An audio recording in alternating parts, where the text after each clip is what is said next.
BNP chairperson Begum Khaleda জিয়ার শারীরিক অবস্থা অপরিবর্তিত রয়েছে জানিয়ে তার ব্যক্তিগত চিকিৎসক ডক্টর এজেডএম জাহিদ হোসেন জানিয়েছেন, বিশেষজ্ঞ চিকিৎসকদের মেডিকেল বোর্ড সিগন্যাল দিলেই তাকে উন্নত চিকিৎসার জন্য দেশের বাইরে নেওয়া হতে পারে। অন্যদিকে বিএনপি মহাসচিব মির্জা ফখরুল ইসলাম আলমগীর জানিয়েছেন, বিদেশে নেবার মতো শারীরিক পরিস্থিতি এই মুহূর্তে নেই বেগম জিয়ার। হাসান মাহমুদ জানাচ্ছেন বিস্তারিত।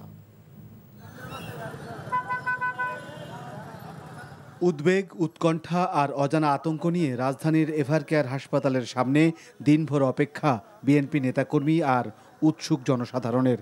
ভেতরে নিবিড় পরিচর্যা কেন্দ্রে চিকিৎসাধীন বেগম খালেদা জিয়া। সাবেক প্রধানমন্ত্রী খালেদা জিয়ার শারীরিক অবস্থা নিয়ে ছড়িয়ে পড়ে নানা গুজবও। তবে তার ব্যক্তিগত চিকিৎসক professor doctor AZM Zahid Hossain সাংবাদিকদের জানিয়েছেন, বেগম জিয়া নিবিড় পর্যবেক্ষণে চিকিৎসাধীন রয়েছেন। দেশ বিদেশের বিশেষজ্ঞ চিকিৎসকরা যুক্ত রয়েছেন তার এই চিকিৎসার সাথে। এই দেশি বিদেশি চিকিৎসকদের সমন্বয়ে গঠিত এই মেডিকেল বোর্ড ওনাকে দেশের বাইরে নিয়ে যাওয়া ব্যাপারে কোনো ধরনের পরামর্শ দিবেন আপনাদের মাধ্যমে। আমরা তখন সবাইকে আমরা জানাবো। ওনার অবস্থা গত 3 দিন 27, 28, আজকে 29 তারিখ, আলহামদুলিল্লাহ ওনার অবস্থা একই পর্যায়ে আছে এবং এটাকে আমরা ডাক্তারি ভাষায় যদি বলি, অর্থাৎ শি ইজ মেনটেইনিং দি ট্রিটমেন্ট, অর্থাৎ চিকিৎসকরা যে চিকিৎসা দিচ্ছে এই চিকিৎসা উনি গ্রহণ করতে পারছেন। কাজে এই চিকিৎসা যাতে উনি গ্রহণ করে সুস্থ হয়ে যেতে পারেন সেই জন্য আপনারা সবাই দোয়া করবেন।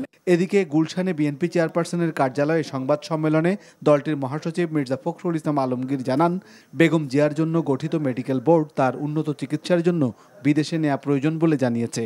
তবে এই মুহূর্তে নেয়ার মতো শারীরিক অবস্থা বেগম জিয়ার নেই। গণতন্ত্রের মাতা দেশনেত্রী বেগম খালেদা জিয়া, তাকে বিদেশে নেওয়া প্রয়োজন, কিন্তু তার এখন যে শারীরিক অবস্থা সে অবস্থায় তাকে বিদেশে নেওয়ার মতো কোনো শারীরিক অবস্থা নেই। শারীরিক অবস্থা আল্লাহর অশেষ রহমতে যদি স্টেবল হয় তখন চিন্তা করে দেখা হবে যে তাকে বিদেশে নেওয়া সম্ভব হবে কিনা। একই সংবাদ সম্মেলনে 55তম বিজয় দিবস উপলক্ষে ডিসেম্বর মাস জুড়ে বিএনপির কর্মসূচিও ঘোষণা করেন মির্জা ফখরুল। Hasan Mahmud, NTV news, Dhaka.